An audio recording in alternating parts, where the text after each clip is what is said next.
తెలియజేస్తూ ఉన్నాను.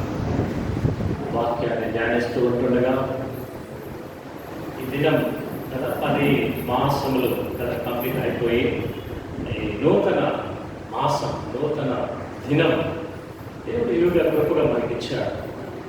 నేను దినాన ఎంతమంది చెప్పారు మనకు తెలియదు. ఈ నూతన దినాన్ని చాలా మంది చూడలేదు. అయినా వారికంటే కూడా మనం ఏమన్నా గొప్పవారు అని అనుకుంటే తప్పు. మనలో కూడా చాలా బలహీనతలు ఉన్నాయి.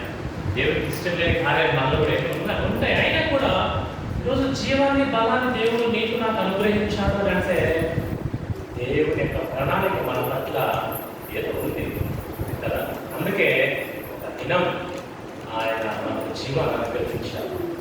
అందుకంటే మనం దేవుడితో మనం తెలుసుకొని దేవుడి కదా ఆయన యొక్క జ్ఞానమును అనుసరించి మనం నడవడం మంచిది. ప్రార్థన చేసుకుని దేవుడి వాక్యంలోకి మనం వెళ్దాం.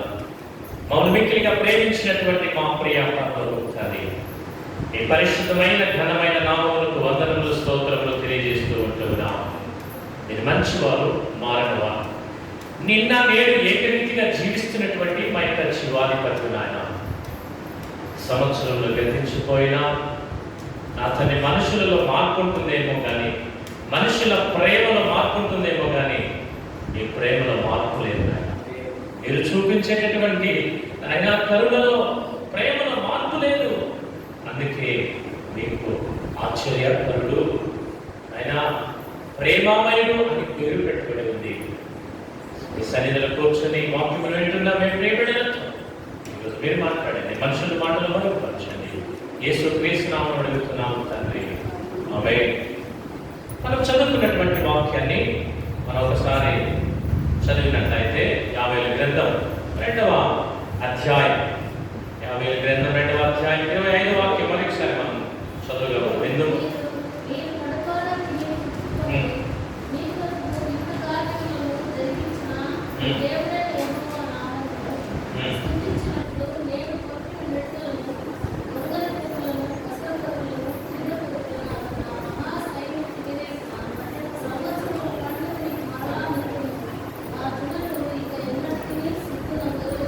హల్లెలూయా. ఆ జనులు ఎన్నటికీ కూడా ప్రియమైనటువంటి వాళ్ళ యావేలు ప్రవక్త ద్వారా తమ బిడ్డలతో దేవుడు మాట్లాడుతూ ఉంటున్నారు. బాగా జరిగినటువంటి బాగా తిన్నటువంటి ఆ ప్రజలు పంటలు బాగున్నాయి, వారికి ఆహారం సమృద్ధిగా ఉండేది, వారి పిల్లలు బాగుండేవారు, ఆవుల మందులు పశువుల మందులు అన్ని చక్కగా జరుగుతున్న రోజుల్లో ఒక ఏం జరిగింది, ఉన్నట్టుండి వారి పంటలంతా కూడా ఏం తినేసాయంట, మిడతలు ఆ పంటలన్నీ నాశనం చేసేసాయి. కరువు, పంటలు లేవు. అయినా వారు ఏం చేస్తున్నారు తెలుసా? అప్పుడు దేవుని వైపు చూస్తూ ఉంటున్నారు.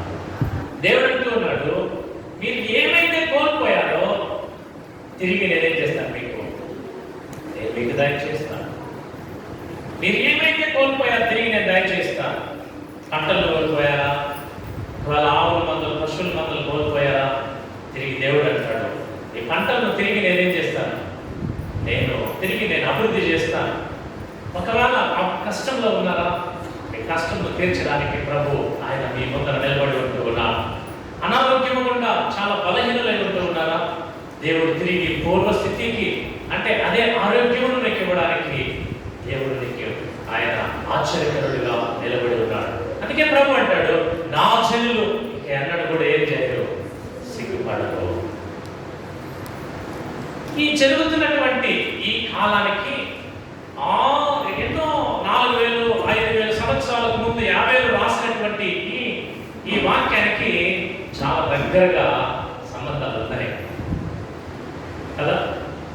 ప్రియమైనటువంటి వాళ్ళ మార్చి నెల నుంచి ఈ రోజు వరకు చూస్తే అనేక మన దేశంలో ఈ ఆర్థిక పరిస్థితి తిరిగి కుదుట పడాలంటే ఎన్ని రోజులు పడుతుందో మనకు తెలియదు. చాలా మంది ఆఫీసుల్లో ఉద్యోగాలు తీసేశారు. చాలా మంది హాస్పిటల్లో స్టాఫ్ను తగ్గించేస్తారు, ఐటీ కంపెనీలో స్టాఫ్ను తగ్గించేస్తారు, ప్రైవేట్ స్కూల్స్లో అయితే అసలు జీతాలు ఇవ్వడం లేదు, స్టాఫ్ను టోటల్గా నిలిపేశారు. ఇలా ఒకటి కాదు, పంటలు కావచ్చు, ఇలాంటి పోతే తమ బిడ్డల విషయాలు కావచ్చు, చదువుల విషయాలు విషయాలు కావచ్చు, ఉద్యోగ విషయాలు కావచ్చు, ఆర్థిక పరమైన విషయాలు కావచ్చు, ప్రజలందరూ కూడా ఎలా అయిపోయారంట, వారికి దిక్కు తోచలేదు. ఇంకా మనం బ్రతకగలమా? 3 పూట్ల అన్నం తినే వాళ్ళు 2 పూటలు తింటున్నారు. తెలుసా మీకు? పోనీ 2 పూట్ల అన్నం తినే వాళ్ళు ఎంతమంది అది మీరు గ్రహిస్తారో నాకు తెలియదు, కానీ 2 పూట్ల అన్నం తింటున్న వాళ్ళు ఒక పూటైనా అన్నం తింటే చాలు తృప్తిగా మన పిల్లలు అన్నటువంటి వారు చాలా మంది ఉన్నారు. పరిస్థితులు తారుమారయ్యాయి.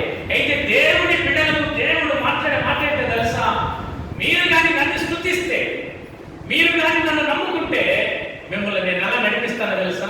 తమిళ్లో చాలా చక్కగా ఉంది ఆ వాక్యం. సిస్టర్ తమిళ్ చదవండి ఆ వాక్యం.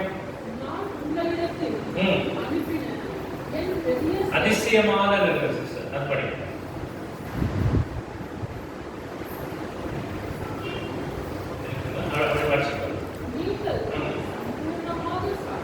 சாப்பிட்டு அதிசயமாய் நடத்தி வந்த உங்கள் தேவனாகிய கர்த்தருடைய நாமத்தை துதிப்பீர்கள். హల్లెలూయా. அதிசயமாய் நடத்தி வந்த, తెలుగులో ఎంత కార్యములు చేసిన దేవుడు ఉంది, తమిళ్లో చాలా చక్కగా ఉంది. ఉంగలై అతిశయమాయ్ నడెత్తి వంద కర్తరై. అయితే ఇక్కడ కూర్చున్న వాళ్ళు ఎంతమంది దేవుని అలా స్తుతించడానికి సిద్ధంగా ఉన్నారో నాకైతే తెలియదు, కానీ నిలబడ్డ నేను ఈ మాట చెప్పి దేవుణ్ణి స్తుతించడానికి 200% నేను దానికి అర్హుడను. కారణం ఏంటంటే ఈ లాక్డౌన్ టైంలో నా యొక్క ఆర్థిక పరిస్థితులన్నీ మూతపడిపోయాయి. నాకు ఖర్చులు ఎక్కువైపోయాయి. మా మిసెస్ యొక్క లీవ్ రాసి చేసి లాస్ ఆఫ్ పే, మనకి జీతం రాదు. నా ఒక్కటి జీతం. హాస్పిటల్ ఖర్చులు చాలా ఉన్నాయి. ఒక నెలకు 3 సార్లు 4 సార్లు ట్రావెలింగ్కి ఒక 20,000 అయిపోతుంది మెడిసిన్. నేను భరించలేని అయినా కూడా ఈ వాక్యం ప్రకారం దేవుని సన్నిధిలో ఆయనను స్తుతించినప్పుడు, ఆయనను ఆరాధించినప్పుడు, ఆయనను మహిమపరిచినప్పుడు ప్రభు అన్నాడు, నిన్ను ఆశ్చర్య రీతిగా, అంటే సాధారణంగా కాదు ఆశ్చర్య రీతిగా, ఇలాంటి టైంలో కూడా ఇతరులకు సహాయం చేసే స్థితిలో దేవుడు నన్ను ఉంచాడు. ఇదే దేవుని బిడ్డలకు దేవుడిచ్చేటటువంటి ఒక అందుకే యావేలు అంటాడు, దేవుణ్ణి స్తుతించేటటువంటి బిడ్డలను ఆయన ఎలా నడిపిస్తాడో తెలుసా? ఆశ్చర్య రీతిగా ఆయన నడిపిస్తాడు. రోమా 1:21 మనం చూస్తే చూడండి, దేవుని బిడ్డలు కొంతమంది దేవుణ్ణి తెలుసుకొని కూడా ఆయన స్తుతించడానికి మరేం చేయలేదట, ఇష్టపడలేదట. రోమిలకు రాసిన పత్రిక 1:21.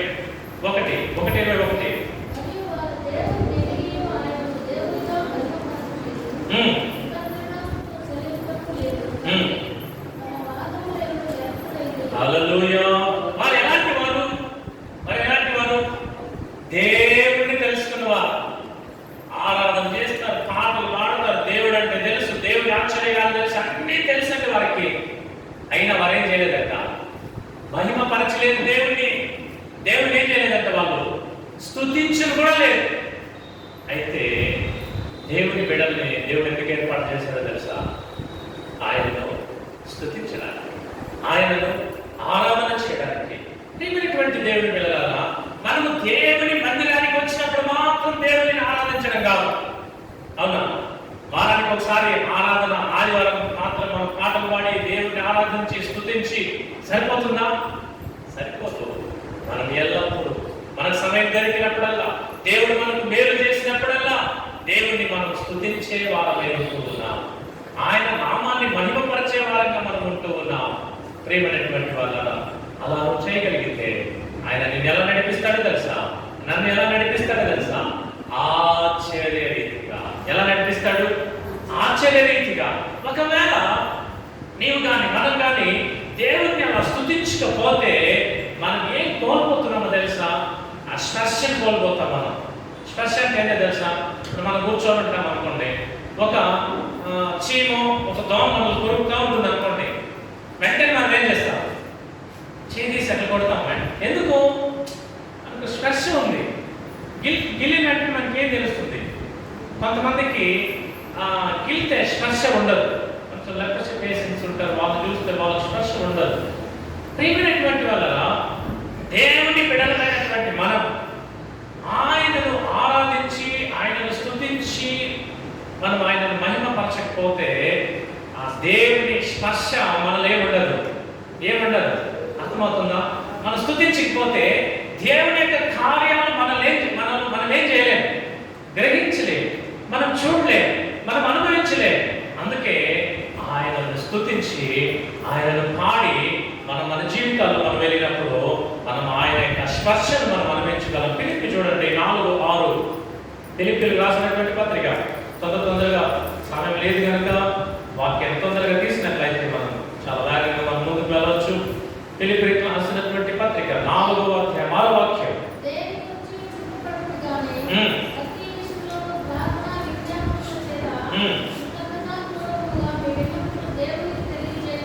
హల్లెలూయా. మరి ఏం చేయాలంటే దుఃఖమైనప్పుడు, లేకపోతే బాధలో ఉన్నప్పుడు, కష్టాల్లో ఉన్నప్పుడు మనం చేసే పని ఏంటో తెలుసా? మొట్టమొదటిగా అందరూ చేసే పని ఏంటో తెలుసా? బాగా ఏడ్చేస్తాం ఫస్ట్ కదా. ఉండే ఇది ఫ్యాక్ట్. అది దుఃఖం ఎక్కువైపోయింది అనుకోండి, బరువు అయిపోయింది, హృదయం భారం అయిపోయింది, మనకు తెలియకుండా ఆటోమేటిక్గా కడుగులో నీళ్ళు వస్తుందా రాదా? వాళ్ళు మనల్ని తిట్టినా, లేకపోతే ఏదైనా మనకు నచ్చకపోయినా, ఇంకొకటి ఏది జరిగినా పర్వాలేదు, మన హృదయం బరువెక్కినప్పుడు, మన హృదయం భారమైనప్పుడు ఆ దుఃఖం మనకేం చేస్తుంది? కన్నీళ్ళ రూపంలో మనకేం చేస్తుంది? బయటకు వచ్చేస్తుంది. అయితే అయినటువంటి వాళ్ళ ఫిలిప్పీ 4:6లో పౌలు గారు రాస్తూ ఉంటున్నారు, దేనిని గూర్చి చింతపడకుడి గాని ప్రతి విషయంలోనూ ప్రార్థన విజ్ఞాపనల చేత కృతజ్ఞత పూర్వకముగా మీ విన్నపములు దేవునికి తెలియచేయండి. ప్రభు అంటూ ఉన్నాడు, మీకు దేవుని గురించి తెలియదా? దేవుని గురించి తెలుసు కదా. ఆయన ఆశ్చర్య కార్యాలను మీరేం చేయండి? మీరు జ్ఞాపకం చేసుకోండి, ఆలోచన చేయండి. కనుక మీరేం చేయాలంటే ప్రార్థన విజ్ఞాపన పూర్వకంగా మీ విజ్ఞాపనలు, మీ బాధలు, మీ కన్నీళ్ళు అన్ని కూడా మీరు ఎవరు తెలియజేయాలంట? దేవునికి మీరు తెలియచేయండి. మనం అది ఏడ్ చేస్తాం ఫస్ట్, మళ్ళీ మన ఫ్రెండ్స్ చెప్తాం, మన పక్కింట్లో ఉన్న వాళ్ళు చెప్తాం, మన పక్క వీధిలో ఉన్న వాళ్ళు చెప్తాం, అబ్బా నా బాధ అంతా తగ్గిపోయిందమ్మా. ఇప్పుడు ఎందుకు? నీతో చెప్పేశాను కదా నా బాధ అంతా తగ్గిపోయింది, నీతో చెప్పేశాను కదా నా బరువు అంతా తగ్గిపోయింది. నీ బాధ తగ్గినదు, నీ బరువు తగ్గినదు. కారణం ఏంటి? వాళ్ళు చెప్పినటువంటి వాళ్ళు ఒకవేళ హేళన చేసి నమ్ముకోవచ్చు, నీ ముందర వినొచ్చు, తర్వాత వాళ్ళు ఏం చేయొచ్చు, చూడు ఇట్లుందంట వాళ్ళ పరిస్థితి, ఇట్లుందంట వాళ్ళ బాధలు, ఇట్లా అని చెప్పుకొని వాళ్ళు ఏం చేస్తారు? ఇతరులతో నమ్ముకోవచ్చు. కనుక ప్రియమైనటువంటి వాళ్ళు అందుకే అపోస్తలుడైన పౌలు గారు రాస్తూ ఉన్నారు ఫిలిప్పీకి రాసినటువంటి పత్రికలో, దేని గురించి మీరేం చేయొద్దు, చింతపడద్దు, ప్రతి విషయంలో ప్రార్థన పూర్వకంగా మీ దేవునికి మీరేం చేయండి, మీరు తెలియచేయండి. కీర్తనలు 48:14 మనం చూస్తే, కీర్తనలు 48వ అధ్యాయము 14వ వాక్యం.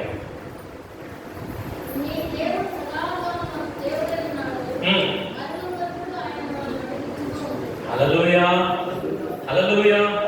చాలా ఇష్టమైనటువంటి వాక్యం నాకు ఇది. తమిళ చదవండి వాక్యం 48:14.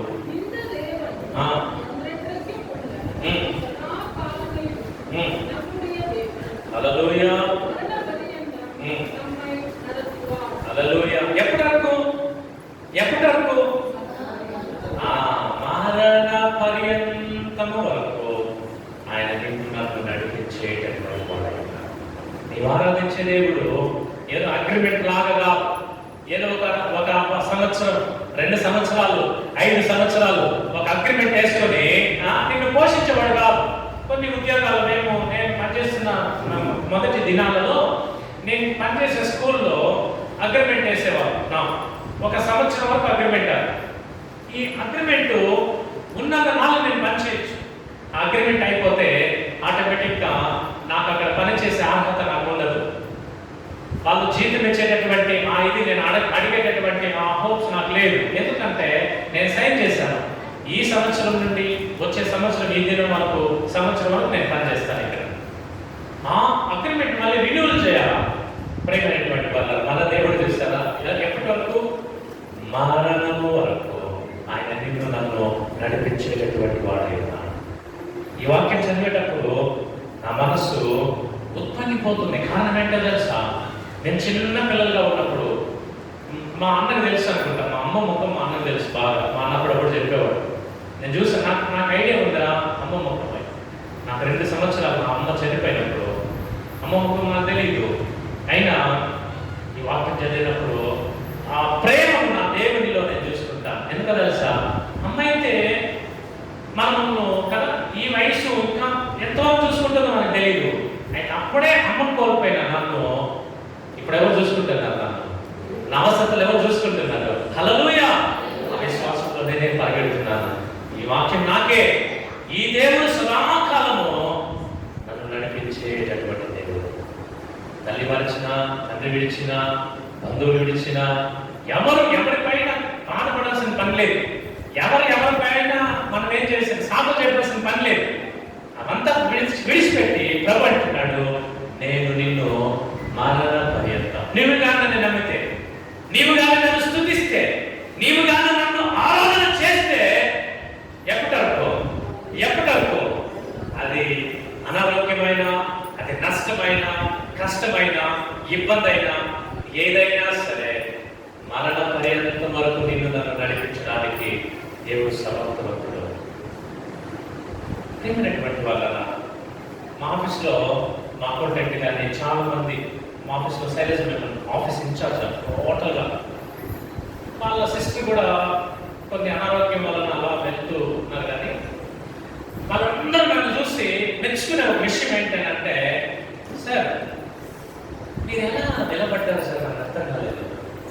మీరు ఎలా పనులు చేయగలుగుతారు? కుప్పం పంపిస్తే కుప్పం స్కూల్లో వర్క్ ఉంది, మీ ఇంటికి పోతే ఇంట్లో పని ఉంది, పొలంపైకి వస్తే పొలంపై ఆఫీస్లో బోల్డెన్ పని ఉంది. కానీ ఒక్క పని కూడా పెండింగ్ లో ఉండవు. హల్లెలూయా! ఒక్క పని కూడా పెండింగ్ లో ఉండవు. అయినా మెంటల్ గా, ఫిజికల్ గా మీరు ఎంతో నలిగిపోతూ ఉన్నారు, ప్రయాణంలో పోతున్నారు. అయితే మీ ముఖంలో మాత్రం అది కనిపించదు. ఎట్లా సార్? సీక్రెట్ ఏంటి? హల్లెలూయా! మేమైతే నడవలేము సార్.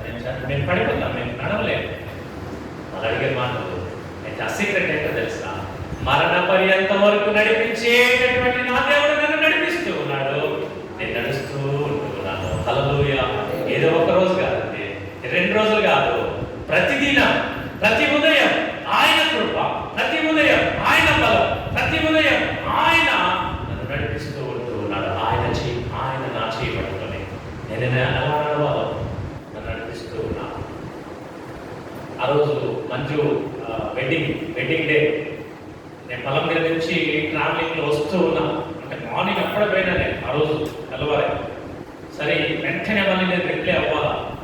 ఇంటికి వచ్చిన వెంటనే మిస్సెస్కి హెల్త్ బాగాలేదు. మాస్క్ 1 month చాలా సీరియస్గా ఉంటుంది. ఆ రోజు ఇంక ఎక్కువ అయింది.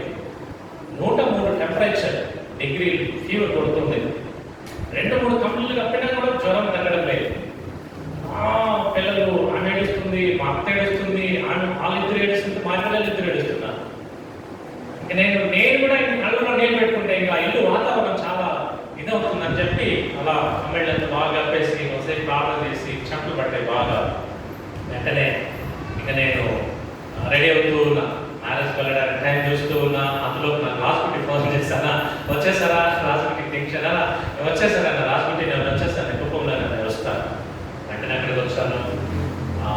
సర్వీస్ అంతా అయిపోయింది. మళ్ళీ మండపంలోకి వచ్చాము. అక్కడ సింగర్స్ లేదు ఇంకా పాటలు పాడడానికి. నేను నమ్మరు, అక్కడ చాలా మంది వచ్చిన వాళ్ళు వినేంటారేమో, చాలా పాటలు పాడాము అక్కడ. చాలా మంది నాకు ఫోన్ చేశారు, చాలా మంది నేరుగా నాతో మాట్లాడారు. అదే చాలా బ్యూటిఫుల్గా ఉంటుంది, చాలా అద్భుతంగా ఉంటుంది. డాక్టర్ వాళ్ళ అక్క నాతో కారులో మాట్లాడుకుంటూ ఆమె వచ్చి ఎంత మనసులో ఎంత బాధ ఉన్నా, కుటుంబంలో ఎంత ఒక దుఃఖకరమైన పరిస్థితుల్లో వెళ్తున్నా, ఎంత సంతోషంగా దేవుడి పాటలు పాడాడు అని ఆయన ఆమె నాతో మాట్లాడుతుంది. నేను అన్నాను, దేవుని బిడ్డలకు ఉండే ఒక ప్రత్యేకత అదే కదా. హల్లెలూయా! దేవుని బిడ్డలకు ఉండేటటువంటి ఒక ప్రత్యేకత అదే కదా. ఎలాంటి పరిస్థితుల్లో అయినా దేవుడు ఆ సమాధానం. ఎవరి సమాధానం అది? నేను లోకమిచ్చే సమాధానం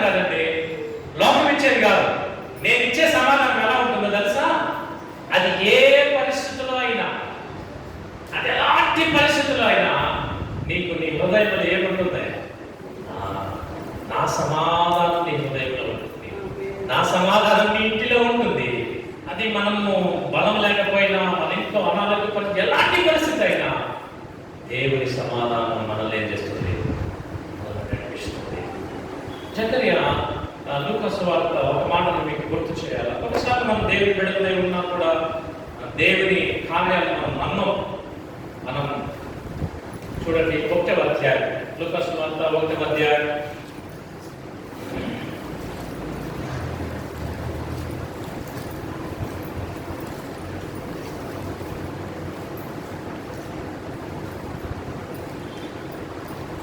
పద్దెనిమిదవ వాక్యం.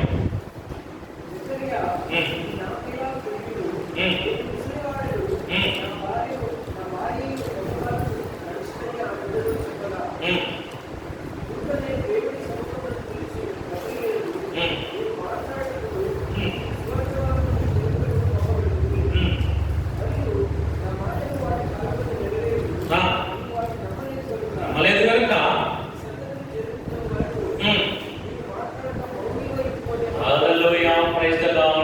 ప్రేమైనటువంటి వాళ్ళ ఇతను ఒక యాజకుడు. ఎవరైతను? ఒక మాస్టర్, చర్చిలో మాస్టర్, దేవుని వాక్యమును ప్రకటిస్తూ ఉన్నాడు. ఇతను వయసు అయింది కానీ ముసలివాడు అవుతున్నాడు. తన భార్య వృద్ధురాలు. దేవుని ఆకాశంలో నుంచి, దేవుని దగ్గర నుంచి దేవుడితో వచ్చి, యాజకుడు ఎప్పుడు కూడా పైన పరిశుద్ధ స్థలంలో, అతి పరిశుద్ధ స్థలంలో వారు ఉంటారు. అప్పుడు ప్రార్థన చేస్తూ ప్రజలందరూ కూడా బయట ప్రార్థన విజ్ఞాపన చెప్పారు ఆయన దగ్గర. ఆ కాలం ఎలా ఉంటుందంటే బయటంతా కూడా ప్రార్థన విజ్ఞాపన యాజకుడికి చెప్తే యాజకుడు అతి పరిశుద్ధ స్థలంలో దేవుడి దగ్గర విన్నపం చేసేవాడు. అప్పుడు ఈ యాజకుడు లోపల పోయి ప్రార్థన చేస్తుంటే ఒక దేవదూత వచ్చి, అయ్యా జకర్యా, నీకు ఒక కొడుకును దేవుడు ఇస్తూ ఉన్నాడు అని చెప్పిన వెంటనే అతను ఏం చెప్పాలా? ఒక ఆశ్చర్య కార్యం జరుగుతుంది తన జీవితంలో. ఏం చేసి అతను గంతులేసి అంటే ఎగిరి పై నుంచి కింద దుంకిండాలి. అంటే ఆ ఫ్యాన్ కింద పడేటట్టు ఎగిరి ఒక గంతులేసి బయటకు వచ్చి అక్కడ ఉన్న ప్రజలతో, దేవుడు ఇంత గొప్ప అద్భుతం చేస్తున్నాడు నా జీవితంలో, నాకు ఇంత వయసు అయినప్పటికీ దేవుడు నాకు కొడుకుని ఇస్తూ ఉన్నాడు అని చెప్పి ఏం చేసింది అతను? స్తుతించిండ. ఏం చేశాడంట? ఏమొచ్చింది అతని మనసులో? ఆపానమ్మకం వచ్చింది. నేను ఎలా నమ్మేది దీన్ని? నేను ముసలివాడు కదా, నా భార్య ముసలిది అయింది కదా, ఈ కార్యాన్ని నేను ఎలా నమ్మాలి? పాపం వచ్చింది దేవుని దూతకు. కనుక దూత ఏమంటుంది? దీనిని నువ్వు నమ్మలేదు కనుక ఇది జరిగేంత వరకు నువ్వేమైపోయింటావు? మోగువాడుగా మార్చిపడతావు. ఇది జరిగేంత వరకు నువ్వు లోపల పోయినాడేమో మాట్లాడుకొని పోయినాడు. లోపల అందరితో మాట్లాడి, నీ ప్రార్థన రిక్వెస్ట్, నీకేం ప్రార్థన లోపల పోయినాడు. బయటకు వచ్చే కొందరికి ఏం చేస్తున్నాడు? ఇప్పుడు సైకిల్ చేస్తూ ఉన్నాడు. ఎట్లుంటుంది? అందరికీ సైకిల్ చేస్తూ ఉంటూ ఉన్నాడు. ప్రియమైనటువంటి వాళ్ళ, మనం దేవుని వాక్యాన్ని చదువుతాం. అద్భుతంగా రాయాలంటే రాసేస్తాం చాలా.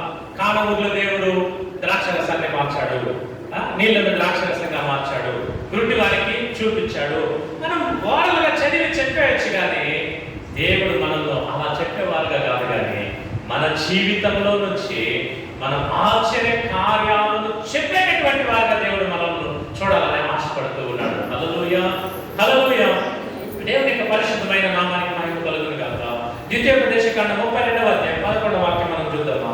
ద్వితీయోపదేశకాండం 32 11వ అధ్యాయం.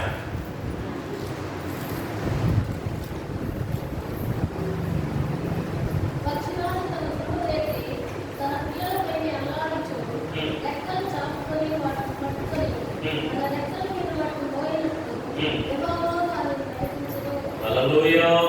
పక్షిరాజు తమ పిల్లలను రెక్కల పైన వేసుకొని వచ్చినట్లు నేను మిమ్మల్ని నడిపించాను అంటున్నాడు. ఎవరిని గురించి చెప్తున్నాడు తెలుసా? ఇశ్రాయేలు ప్రజల గురించి దేవుడు మాట్లాడుతూ ఉన్నాడు. మోషే జ్ఞాపకం చేసుకుంటున్నాడు. అబ్బా, 40 సంవత్సరాలు ఎట్లా నడిచామబ్బా ఈ అడవిని, 40 సంవత్సరాలు ఈ అడవిలో ఎట్లా నడిచామబ్బా? ఆహారం లేదు, నీళ్లు లేదు, చేరేటటువంటి నీళ్లు కదా, ఎండలో ఉన్నప్పుడు మేఘస్తంభము, రాత్రి చీకటి, అగ్నిస్తంభం. ఈ 40 సంవత్సరాలు దేవుడిని జ్ఞాపకం చేసుకుంటున్నాడు పౌలు. ప్రియమైనటువంటి వాళ్ళ, నీవు దేవుడిని మహిమపరచాలంటే నువ్వు దుఃఖంలో ఉన్నప్పుడు దేవుణ్ణి స్తుతించాలంటే మన పూర్వాన్ని గుర్తు చేసుకుంటే మనకు ఏమొస్తుంది? ఆయన ఆశ్చర్య కార్యాలు మనకు కనిపిస్తాడు. నన్ను నడిపించిన దేవుడు, నన్ను విడిపించిన దేవుడు, నన్ను హెచ్చించిన దేవుడు, ఎన్నో ఆశ్చర్య కార్యాలను చూసినప్పుడు మనం నిలబడినటువంటి ఆ సందర్భాన్ని చూస్తే అయ్యో ఇన్ని చేసిన దేవుడు ఇది చేయడా అని మనల్ని ప్రభు మనల్ని ఏం చేసేవాడుగా ఉన్నాడు? మనల్ని నడిపించేటటువంటి వాడుగా ఉన్నాడు. చూడండి 50 1:9 మనం తీసుకున్నాం. 50 గ్రంథం 1వ అధ్యాయం 9వ వాక్యం తొందరగా మనం తీసుకున్నట్లయితే 51:9 నైవేద్యమును పానార్పణమును యెహోవా మందిరంలోనికి రాకుండా నిలిచిపోయెను. యెహోవాకు పరిచయ చేయని యాజకులు అంగలార్చుచున్నారు. హల్లెలూయా.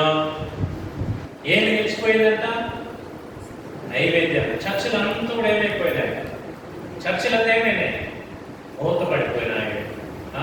శ్రామలంతా కూడా స్టాప్ అయిపోయింది. విలేజ్కి ఎవరు పోవడం లేదు. మినిస్ట్రీలంతా మూతపడిపోయింది. అందరూ కూడా పనులు లేదు. చాలా మంది ఇళ్లలో ఉంటున్నారు, ఏడుస్తూ ఉన్నారు, అందలాడుస్తూ ఉన్నారు. ప్రతి ఒక్కరు కూడా అయ్యో అని లేదు, మా పిల్లలు మేము ఎలా పోషించాలా, కరెంటు బిల్లులు ఎలా కట్టాలా, ఇంటి బాడులు ఎలా కట్టాలా, మాకు తిండి ఎలాగో, ప్రతి ఒక్కరు కూడా అందలాడుస్తూ ఉంటూ ఉన్నారు. అయినా దేవుడు ఎలా నడిపించాడంట? ఆశ్చర్య రీతిగా ఎలా నడిపించాడు?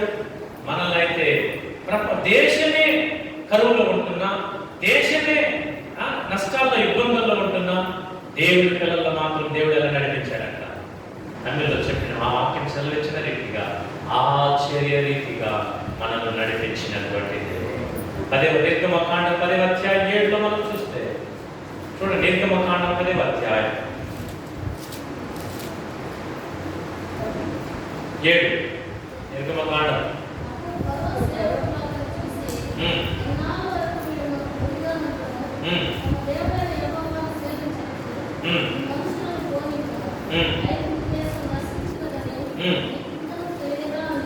హల్లెలూయా.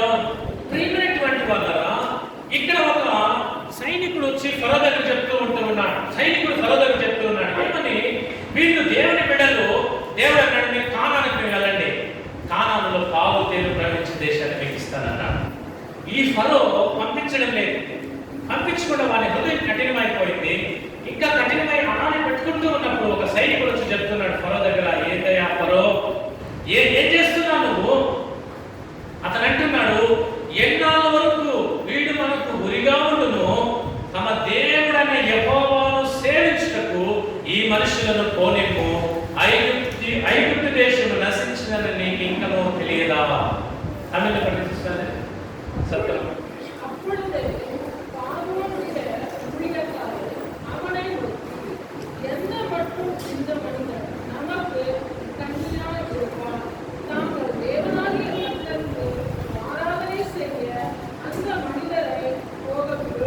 హల్లెలూయా.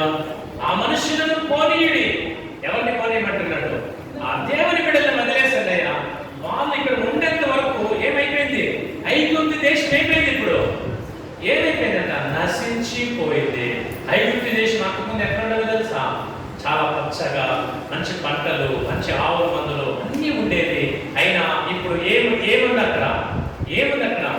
ఐగుప్తు దేశం అంతా కూడా నశించిపోయింది. ఎందుకు? దేవుని బిడ్డలు ఆ ఏడుపులో నుంచి, దేవుని బిడ్డల బానిసత్వంలో నుంచి, ఆ యొక్క కష్టంలో నుంచి, ఇబ్బందుల్లో నుంచి 430 సంవత్సరాలు ఏడ్చారు వాళ్ళు. ఇప్పుడు అక్కడ వాళ్ళ దేశంలో ఒక సైనికుడు అంటాడు, అయ్యా రాజు, వాళ్ళు దేవుణ్ణి ఆరాధన చేయడానికి వారిని ఏం చేయి, పంపించేసి వారు ఇక్కడ ఉన్నారనుకో, ఇంకా మన దేశం ఏమైపోతుంది? నష్టమైపోతుంది. ఇప్పటికే చాలా జరిగిపోయింది నష్టం. ఇంకా మిగత వాళ్ళు ఇక్కడ ఉన్నారనుకోండి, మన కుటుంబాల్లో ఇంకా కూడా ఎవరు మిగలరు. వారిని ఏం చేయి, వారి దేవుణ్ణి ఆరాధించడానికి వారిని ఏం చేయండి, పంపించి వేసేసేయండి. అదే నిర్గమకాండం 30వ అధ్యాయం మనం చూస్తే అదే 12వ అధ్యాయం 12:30.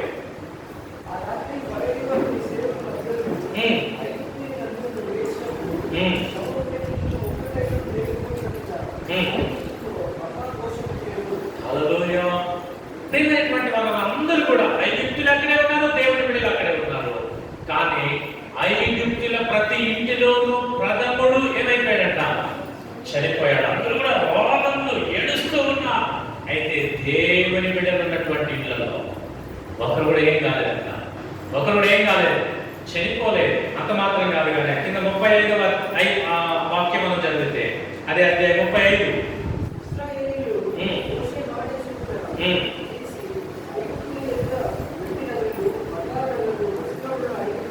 హల్లెలూయా. వారు ఆ దేశం విడిచిపెట్టి కానానుకు వెళ్ళినప్పుడు ఎలా వెళ్ళారో తెలుసా? ఎలా వెళ్ళారంట? వెండి బంగారు వస్త్రములను చేపట్టుకొని అనేక పాస్తులు ఆ చేపట్టుకొని వారు ఎక్కడికి పోయారు? వాళ్ళు ఎక్కడికి పోయారు? కానానుకు పోయారు. దేవుని బిడ్డలు ప్రియమైనటువంటి వాళ్ళ కీర్తన 119:18 ఇవన్నీ కూడా, ఈ లేఖనాలన్నీ కూడా మన మనోనేత్రాలు తెరిచేటట్టు మన దేవునికి మనం ప్రార్థన చేసేటటువంటి వాళ్ళగా ఉండాలి. కీర్తన 119:18 వాక్యం. 119:18.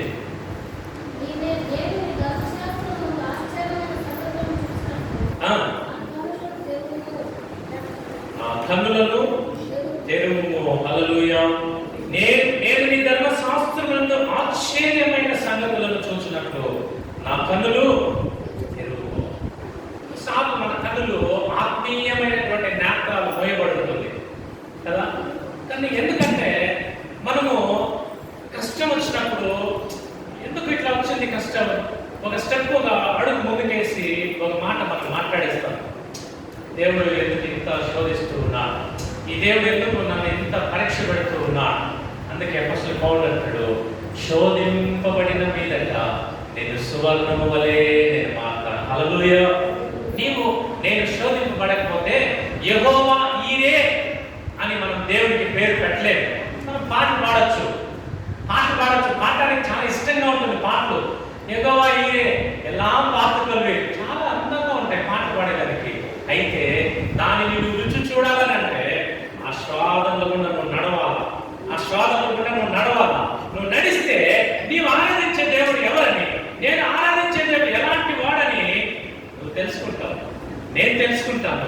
అప్పుడు బైబిల్లో ఉండే పేరు కాదు, నువ్వే ఒక కొత్త పేరు దేవుడు పెడతావు, నేనే ఒక కొత్త పేరు దేవుడు పెడతాను. హల్లెలూయా. బైబిల్లో ఉండే పేరు కాదు, సొంతంగా నువ్వు పేరు పెడతావు దేవుడికి. నేను ఒక పేరు పెడతాను దేవునికి. నీ నోట సొంత ఒక పాట ఇస్తాడు దేవుడు పాడడానికి, ఆయన గురించి. నా నోట ఒక పాటను ఇస్తాడు దేవుడు పాడడానికి. ఎందుకు ఈ మాట సెలవిస్తున్నానంటే, మనకు కష్టాలు మనం వెళ్ళినప్పుడు ఆయన్ను సనగడం మానేసి, ప్రభువా ఇందులో నిశ్చితమేంటో నేను తెలుసుకొని, ప్రభువా నేను నిలబడడానికి నాకు శక్తినివ్వు అని మనం అడిగినప్పుడు అందులో నుంచి దేవుడు నీకేం చేస్తాడు? ఒక విడుదలనిచ్చి ఆ యొక్క మర్మాన్ని దేవుడిని తెలియపరుస్తాడు. అందులో నుంచి బయటకు నిన్ను తీసుకొని వస్తాడు. 430 సంవత్సరములో బానిసత్వంలో మగ్గిపోయినటువంటి దేవుని బిడ్డలు పెట్టినటువంటి మరణ విన్నటువంటి దేవుడు నీ మరణ వినడా, నా మరణ వినడా? వారు వెళ్ళినప్పుడు వెండి బంగారులతో వారు కానాను దేశానికి వారు వెళ్ళారు. దీనిటువంటి వాళ్ళ మీరు చూడండి, ద్వితీయోపదేశకాండం 2 అధ్యాయం 2 వాక్యం ముగిస్తాం, సమయం అవుతుంది. ద్వితీయోపదేశకాండం 2వ అధ్యాయం 7వ వాక్యం.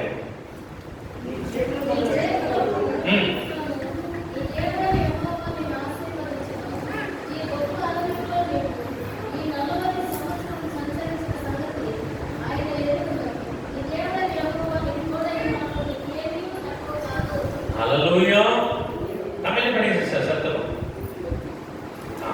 ద్వితీయోపదేశం 2:7.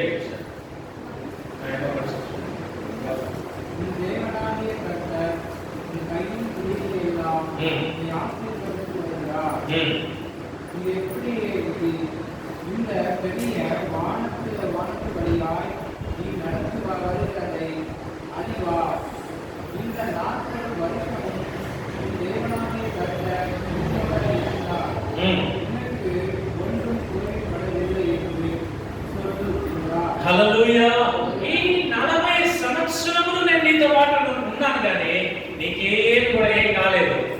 ఏం కాలేదు, తక్కువ కాలేదు. అయినా వాళ్ళు ఊరికేనే ఏం చేశారు, మాకు పూరేళ్ళు లేవు, మాకు నాన్ వెజ్ లేదు, మాకు దోసకాయలు లేవు, మాకు అవి లేదు ఇవి లేవు వాళ్ళు బాధపడ్డారు. కానీ ప్రభు ఏం చేశారంట, 6 లక్షల మందికి పొయ్యి ముట్టించలేదు ఒక రోజు కూడా. వాళ్ళు ఏం చేయలేదు, వాళ్ళు ఒక 100 మందికి మనం వంట చేయాలంటే ఎన్ని బాధలు పాపం చూస్తారు. ఇక్కడ ఒక రోజు ముందుకు ఎర్రగడ్డు తెల్లగడ్డు కొత్తిమీర దాన్ని క్లీన్ చేసేకి ఎంతమంది, దానికి వంట చేసేకి ఎంతమంది కదా, దాన్ని సర్వింగ్ చేసేకి దాన్ని ఆకుకుంటే ప్లేట్ దాన్ని కడిగేది దాన్ని ఆరబెట్టి అబ్బాబాబా 100 మంది తినే ఇంత కష్టం. 6 లక్షల మంది వాళ్ళు భోజనం చేయాలా. ఉదయం టిఫిన్ ఏంటి, మధ్యాహ్నం లంచ్, నైట్ డిన్నర్, స్నాక్స్ కూడా ఏమైనా దేవుడు ఇచ్చాడేమో తెలియదు నాకు. కానీ 3 పూట్ల దేవదూతలు తినేటటువంటి భోజనాన్ని దేవుని బిడ్డలకు ఇచ్చాడండి. అయినా వాళ్ళు ఏం చేశారు, దేవుడిని స్తుతించి ఉండాలా. అయినా వాళ్ళు దేవుడిని ఏం చేయలేదు, సనిగా. అయితే మనం సనిగా గుంపులో ఉన్నామా, దేవుడిని స్తుతించే గుంపులో ఉన్నామా? కాబట్టి 40 సంవత్సరాలైనా ఇరిగో కాట కూడా వచ్చింది, మారా వచ్చింది, ఎర్ర సముద్రాలు వచ్చాయి. ఎన్ని వారి జీవితంలో సంభవించినప్పటికీ వారిని ప్రభు ఆశ్చర్య రీతిగా వారిని నడిపించాడు. ఎక్కడికి నడిపించాలో ప్రభు నిర్ణయం చేశాడు ముందే. 40 సంవత్సరాలకు ముందే ప్రభువు తెలుసు ఎక్కడికి పోవాలని చెప్పి, కానానికి వెళ్ళాలా అని చెప్పి ప్రభువుకు నిర్ణయం చేశాడు. అయినా ప్రభువే నిర్ణయం చేసినప్పుడు ఆ దేశానికి వారు వెళ్ళాలనుకున్నప్పుడు ఎంతమంది అడ్డవర్షణ నిలబడుతుందా, వారు వెళ్ళే ప్రయాణాన్ని దేవుడు సఫలం చేశాడు. వారు భయపడ్డారు, అయ్యో ఆ ఫిలిష్తీయులు ఎగిప్తీయులు ఎంత ఎత్తు ఎంత బరువు, వారు మమ్మల్ని చంపేస్తారని మేము భయపడుతున్నాం. వారికి దేవుడు వారితో పాటు ఉంది. చెప్పులు కూడా అయిపోలేదంట 40 సంవత్సరాలు. మేము నిన్న ట్రావెలింగ్ తెల్లపోయి సాయంత్రం వచ్చే కొందరికి చెంత వాసన షర్ట్స్ ట్రావెలింగ్లో పోయి వచ్చినప్పుడు ఒక రోజంతా 40 సంవత్సరాల ప్రభు అది ఏం సెంటెన్స్ అనేది తెలియదు. అట్లాంటి షర్ట్లు కనిపిస్తుంటే కదా, సరుకు సోపులంతా మిగిలిపోతుంది. పాపం ఆడవాళ్ళకి ఎక్కువ పని ఇళ్లలో కదా. అది ఏం దేవుడు అలాంటి షర్ట్ ఎట్లిచ్చాడో, 40 ఏళ్ళు మాసిపోయినటువంటి ఒక షర్ట్, 40 సంవత్సరాలు అరిగిపోయినటువంటి ఒక చెప్పులు దేవుడి బిడ్డలకు దేవుడిచ్చి నడిపించాడట. కొరత లేని ఒక ప్రయాణం, కొరత లేని ఒక ప్రయాణంతో దేవుడు వారిని నడిపించినట్లుగా మనం చూస్తూ ఉన్నాం. లూకా సువార్త 22:35 యేసు ప్రభు ఒక వాళ్ళ శిష్యులను పంపే ఒక విధానాన్ని మనం చూస్తూ ఉన్నాం. చూడండి, లూకా సువార్త 22:35 వాక్యం.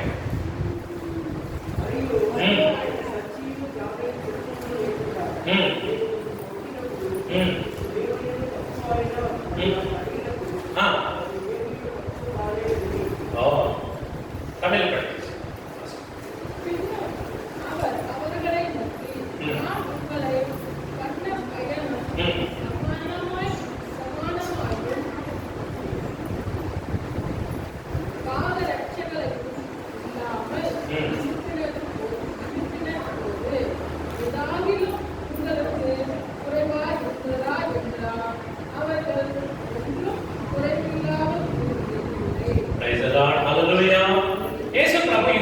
పంపించాడు. ఏం లేదంట వాళ్ళ దగ్గర, ఏమి ఇవ్వలేదు, పర్సు లేదు వాళ్ళ దగ్గర. అంటే మధ్యాహ్నానికి రేపు భోజనం లేదు వాళ్ళ బ్యాగ్లో, చెప్పులు లేదు. వాళ్ళు పంపించేశాడు సేవకు ఉండి. దేవుడు చూసుకుంటాడు పండయ్య. దేవుడి పైన భారం వేసి వాళ్ళు కూడా ఏం చేశారు, అంత సేవకు వెళ్ళిపోయారు. అందరూ జతలు ఇద్దరిద్దరుగా పోయినారు. అంతా సేవ ముగించుకొని మళ్ళీ దేవుడి దగ్గరికి వచ్చారు. ఇప్పుడు దేవుడు అడుగుతున్నాడు, నేను మీకు ఏమి ఇవ్వలేదు, పర్సు ఇవ్వలేదు మీ చేతిలో. అందరి దగ్గర పర్సులు లేకుండా ఎవరు లేదు ఇప్పుడు కదా, అందరి దగ్గర పర్సులు ఉన్నాయి. ఆ పర్సులో ఇప్పుడు అప్పుడైనా డబ్బులు ఉండేది, ఇప్పుడు ఏటీఎం కార్డ్స్ ఇప్పుడు వచ్చేసాయి. అందరి పర్సులో ఏదో ఒక కొద్దిగా అమౌంట్ ఉంటుంది, ఏదో ఒక 10 రూపాయలు 20 రూపాయలు 50 100 పర్సుల్లో డబ్బులు ఉండేది. అయినా ప్రభు దేవుడి శిష్యులను పంపించినప్పుడు ఏం లేదంట, పర్సు లేదు, ఒక జత బట్టలు లేవు, చెప్పులు లేవు, ఆహారం లేదు, ఏమి లేదు, అలా పంపించేస్తాడు.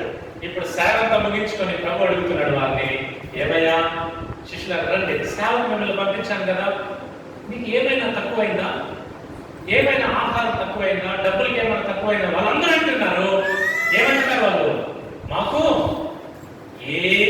మాకేం కాలేదు, ఏం కాలేదంట, మాకు కొరత లేదు ప్రభువా, మాకు అన్ని సమకూర్చబడింది, మాకు సమయానికి డబ్బులు సమకూర్చబడింది, సమయానికి ఆహారం సమకూర్చబడింది, సమయానికి మంచి వస్త్రాలు మాకు వచ్చాయి, మాకు ఏది కూడా ఏం కాలేదు, తక్కువ కాలేదు. ప్రేమైనటువంటి వాళ్ళ మనం ఆరాధించేటటువంటి దేవుడు మనల్ని కొరత లేకుండా, మనల్ని తక్కువ కాకుండా మనల్ని నడిపించేటటువంటి దేవుడు అలాంటి నేత్రాలతో ఆయనను విశ్వసించాలా అని మనల్ని చూస్తూ ఉన్నాడు దేవుడు. కాబట్టి చిన్న చిన్న శోధనలు మన జీవితాల్లో వచ్చినప్పుడు మనము విజ్ఞాపన పూర్వకంగా దేవునికి మనం ఏం చేసే వారిగా ఉండాలా, మనపెట్టి ఆయన ఆశ్చర్య కార్యాలను మనం చూసుకునేటటువంటి వారిగా మనం ఉండాలా. అది 1:13 ఈ వాక్యాలన్నీ కూడా మీరు ఇంటికి అయినప్పుడు మీరు విశ్వాసపూర్వకంగా మీరు ధ్యానించండి. ప్రభువు మిమ్మల్ని ఆత్మీయంగా ఇంకా మిమ్మల్ని బలపరుస్తాడు. అది 21:13 తొందరగా 5 నిమిషాలు ముగించడానికి ఈ సంతానం అతను కూడా ఒక జనంగా చేసేదని అబ్రహాముతో చెప్పాడు. సత్యమపడి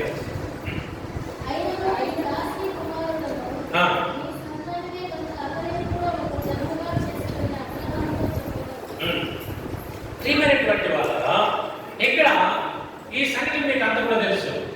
ఈ యొక్క అబ్రహాము గారికి సారా గారికి ఒక కొడుకు పుట్టాడు, ఇస్సాకు పుట్టిన తర్వాత ఇక్కడ ఈమెకు ఇంకొక కొడుకు కూడా ఇక్కడ పుడతాడు, ఇస్మాయిల్. ఇతను సారా అంటుంది, అతను నా ఇంట్లో ఉండడానికి వీల్లేదు, అతను ఏం చేయను పంపించి వేసేయి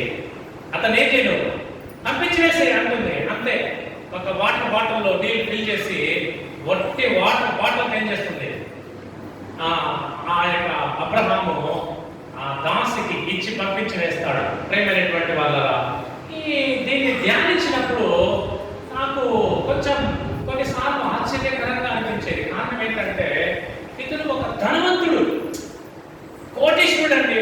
ఎన్ని వేల ఆవులు ఉన్నాయో, ఎన్ని వేల గొర్రెలు ఉన్నాయో, ఎంత పని మనుషులు, ఇతని దగ్గర అంత బంగారు వెండి ఇంత ఉన్నప్పటికీ కూడా తన దాసుని తన కొడుకుని ఏం చేస్తాడు, ఒక బాటలు చేతులు పెట్టి పంపించేస్తాడు.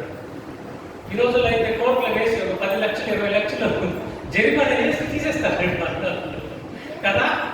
ఒట్టిగా 20 ఏళ్ళు నీతో పాటు నేను ఉంటే నాకు ఒట్టి వాటర్ బాటిల్ ఇస్తావా, నువ్వు ఇంటికి నన్ను పంపిస్తావా కదా. కోర్టు కేసి ఉండే ఆస్తుల సగభాగం ఏం చేస్తారు, తీసేస్తాం.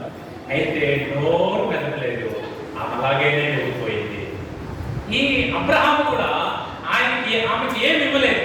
కారణం ఏంటో తెలుసా, అబ్రహామును దేవుడు పిలిచినప్పుడు, అబ్రహామా 65 ఏళ్ళు అబ్రహాముకి, నీ సొంత జనాన్ని విడిచిపెట్టు, నీ సొంత దేశాన్ని విడిచిపెట్టు, నీ బంధువులు విడిచిపెట్టయ్యా, నేను చూపించే దేశానికి రా, నిన్ను నేను గొప్ప జనంగా చేస్తానని దేవుడు అంటే ఒక్క పాలకులను కూడా తీసుకోలేదు. ఆయన అన్ని విడిచిపెట్టి దేవుడి మాటకు లోబడి ఆయన చెప్పిన దేశానికి వచ్చేసాడు.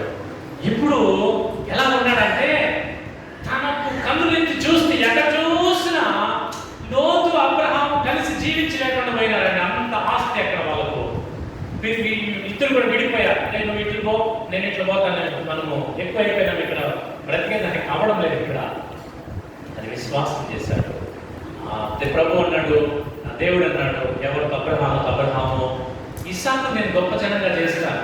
అంత మాత్రం కాదు, ఈ ఇస్మాయిల్ కూడా మీకు ఒక కొడుకే, అతన్ని కూడా నేనేం చేస్తాను, ఒక గొప్ప జనంగా నేను చేస్తానని దేవుడు చెప్పాడు. అందుకే అబ్రహాం అన్నాడు, ఒకవేళ నేను కానీ ఆస్తి నా కొడుకుకి నేను ఇచ్చి పంపించాను అనుకో, రేపు వాడే చెప్తాడు ఇదంతా కూడా మా నాయన ఇచ్చాడు అని చెప్తాడు. కనుక అలా వాడు చెప్పడానికి వీల్లేదు, అలా వాడు చెప్పడానికి ఇష్టం లేదు. ఎందుకో తెలుసా, ప్రభువా నీవు నన్ను ఏ విధంగా ఆశీర్వదించావు, నేను వచ్చినప్పుడు ఒట్టి చేతులతో నేను వచ్చాను. ఇప్పుడు 65 ఏళ్ళు నాకు 100 ఏళ్ళు అవుతుంది. ఇప్పుడు ఈ 35 సంవత్సరములలో నీవు నన్ను దీవించిన విధం బహు గొప్పది. నా కొడుకు రేపేం చెప్పాలనంటే, నా నాయన ఇచ్చిన సొంతం చెప్పకూడదు, వాళ్ళు నా దేవుడు ఆరాధించిన నా దేవుడు నాకు ఇచ్చినటువంటి ప్రాపర్టీ ఇవంతా అని చెప్పాలా అని చెప్పేటట్టు ఆయన ఏం చేయలేదు, ఏమి ఇవ్వలేదు. అదేవిధంగా ఇస్మాయిల్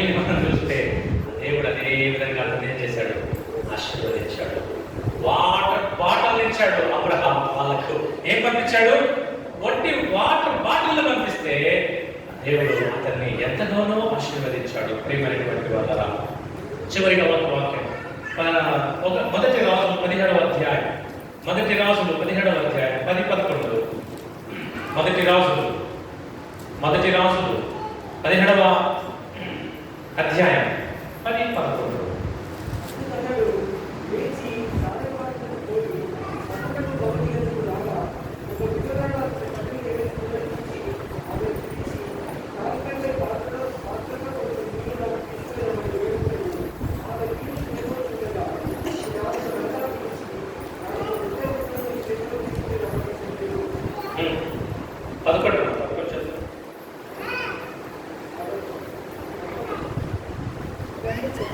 தமிழ் படிச்சு சார் சத்தமா சீக்கிரம். அந்த பட்டணத்தில் ஒளிவு வாசலுக்கு அவன் சென்றபோது அங்கே ஒரு விதவை பிறகு ஒருங்கிக் கொண்டிருந்தாள். அவன் அவளை பார்த்து கூப்பிட்டு, நான் குடிக்கிறதற்கு கொஞ்சம் தண்ணீர் ஒரு பாத்திரத்தில் எனக்கு கொண்டு வா என்றார். హల్లెలూయా. ప్రియమైనటువంటి వాళ్ళారా, ఈ సంఘటన మనకంతా కూడా తెలుసు. ఇది ఎలాంటి ఒక సంఘటన అంటే వారికి ఉండేటటువంటిది తిని చనిపోవాలని ఒక కుటుంబం డిసైడ్ అయిపోయింది. ఏమైపోయింది? కరువు. వాళ్ళు తిన్న వాళ్ళ దగ్గర ఉండేది పంటలంతా తిన్నారు అన్ని పంటలు కూడా అయిపోయింది. ఇప్పుడు ఎంత ఉందంట వాళ్ళకి? 2 రొట్టె ముక్కలు వస్తాయి. ఆ రొట్టెతో ఆ పిండి కొంచెం నూనె ఉంది. ఈ 2 రొట్టెలు చేసి మనం తిని చచ్చిపోదామని వాళ్ళు అనుకుంటూ ఉన్నారు. అయితే ఏలియా గారు అక్కడికి వచ్చారు. వస్తే అమ్మా కొంచెం నీళ్ళు మా తాగడానికి అని అంటే మనం కూడా ఏమైనా నీళ్ళు అడిగితే లేదని మనం చెప్పాం. అన్నం అడిగితే కూడా మనకు లేకపోయినా మనకున్న అన్నంలో అయినా మనం ఏం చేస్తాం? సగం అన్నం వాళ్ళకి పెట్టేస్తాం. అంటే మనకు సహజంగా మనకుండే లక్షణం, మనకుండే గుణం. ఒకవేళ మనకు లేకపోయినా కూడా మనకు వస్తున్నా కూడా భోజనం అన్నట్టు ఆకలి ఉండవు పెట్టేస్తాం. ఏది ఇప్పుడు ఏమంటున్నాడంటే అమ్మ నీళ్లు అడిగాడు. సరే ఆ నీళ్ళు చేసి లోపలికి పెట్టాడు. అమ్మ కొంతసేపు మళ్ళీ రా, నువ్వు కొంచెం రొట్టి కూడా నాకు ఏం చేయదు తీసుకొని రా. ఆమెనే నచ్చాడు. ఏదయ్యా నీకు వేరే ధనవంతులు కనిపించలేదా నీకు? లేకపోతే ఎవరు లేదు మా ఇంట్లో, మాకుండేది అంత పిండి అంత నూనె, దీన్ని చచ్చిపోవాలనుకుంటున్నావా నా కొడుకు నేను? నువ్వేందో మా ఇంటికి వచ్చి ఆ రొట్టె ముక్కలు కొంచెం అని అడుగుతావు అని ఆమె ఒక విధంగా ఆమెతో చెప్పి మాట్లాడి ఆయనతో లోపలికి పోయింది. ఆ రొట్టె చేసింది 2 రొట్టెలు. మొదటి రొట్టెని ఎవరు తీసుకొని పోయిందో తెలుసా? దేవుని సేవకుని తీసుకొని పోయింది. దేవుని సేవకుడు తిన్నాడు ఆ రొట్టెని తినేసి ప్రార్థన చేశాడు. ఈమె రొట్టెలు కాలుస్తూనే ఉంది, నూనె పోస్తూనే ఉంది. రొట్టె పిండి ఏమవ్వలేదట. ఆ కొండలో పిండి తక్కువనే కాలేదు, నూనె వస్తానే ఉంది. 35 వాక్యం చదవండి. అదే అధ్యాయం 35 వాక్యం. అదే అధ్యాయం 35 వాక్యం.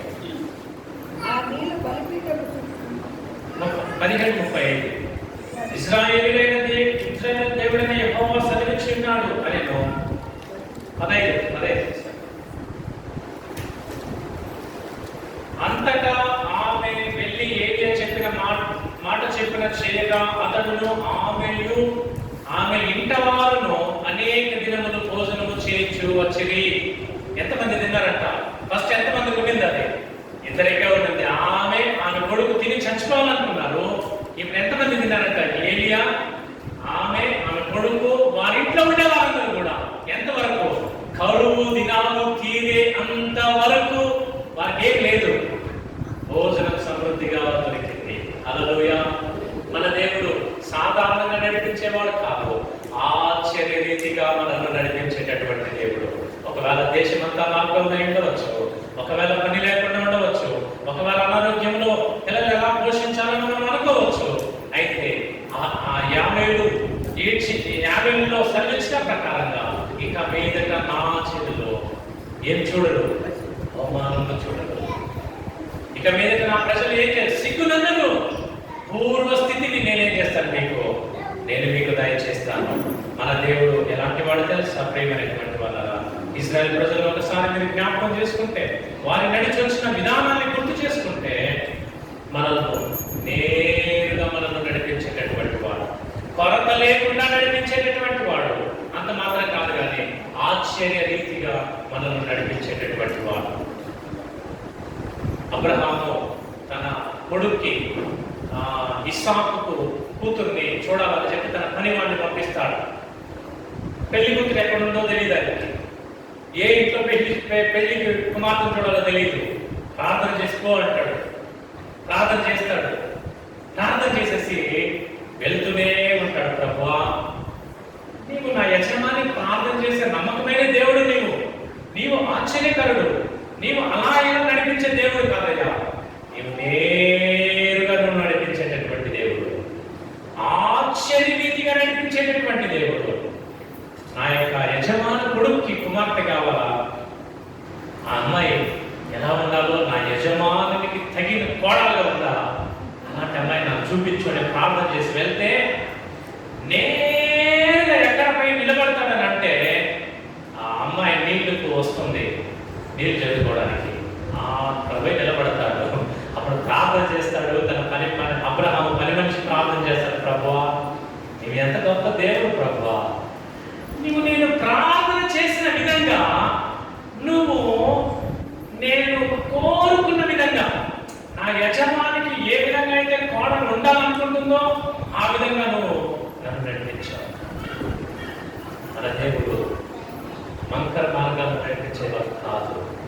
నేరుగా నువ్వు ఎక్కడికి నడవాలో, నీ గమ్యం ఏమిటో, నీ పిల్లలు ఏం చేయాలో, నీవు ఏం చేయాలనుకుంటున్నావో, నీ హృదయ ఆశ తీరే అంతగా నిన్ను నేరుగా నడిపిస్తాడు.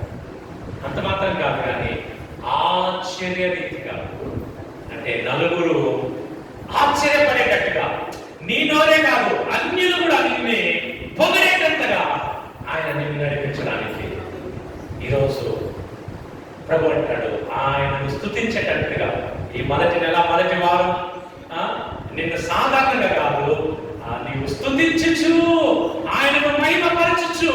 ఈ నెలంతా కూడా నువ్వు దేవుడిని నడిపించడానికి ఆయన శక్తిమంతుడు. తలలో ప్రార్థన చేద్దాం, సమయమైంది. హల్లెలూయా. మమ్మల్ని మిగిలిగా ప్రేమించిన మా ప్రియ పరలోకపు తండ్రి, మీ ప్రియబిడలమైనటువంటి నాతో చక్కగా మీరు మాట్లాడారు. నిజమే ప్రభువా, నేను నిలబడి ఉండడం, నేను నిర్మూలమైపోకుండా నిలబడి ఉండడం మీ చిత్తం, మీ బలం, మీ శక్తి. నన్ను నీవు ఈ లాక్డౌన్ లో ప్రపంచమే తలకిందులైపోయాయి, దేశమే తలకిందులైపోయాయి, పనులు లేదు, ఆర్థిక పరిస్థితి అయినా నీవు నన్ను ఆశ్చర్య రీతిగా నడిపించావు. మా సంఘ బిడ్డలను ఆశ్చర్య రీతిగా మీరు నడిపించారు ప్రభువా. ఇశ్రాయేల్ ప్రజలు 40 సంవత్సరాలు ఆశ్చర్య రీతిగా నడిపించారు ప్రభా. పెద్దవరాలు ఆయన తినడానికి కొద్ది రొట్టె, కొద్ది నూనె తిని చచ్చిపోవాలనుకుంటుంది ఆమె. 3.5 సంవత్సరం కరువు దినాలు ముగిసేంత వరకు ఆమె, తన కొడుకు ఏలియా, తన కుటుంబంలో ఉన్నవారు ఆశ్చర్యరీతిగా ప్రభా బ్రతికారు, నడిపించారు. వివిడమైనటువంటి మేము వాళ్ళ కష్టంలో, ఇబ్బందుల్లో, ఇరుకుల్లో ఉంటే మిమ్మల్ని మేము స్తుతించి ప్రార్థన పూర్వకంగా మా విజ్ఞాపనలు మీ సన్నిధిలో మేము ఉంచి మేము నడిపించడానికి, ఆశ్చర్య కార్యాలు మా కళ్ళు చూడడానికి కృప చూపించండి. వచ్చిన ప్రతి ఒక్క బిడ్డతో ఈ వాక్యం ఉదయం ఫలింపచేయండి. యేసుక్రీస్తును అడుగుతున్నాము తండ్రి, ఆమేన్.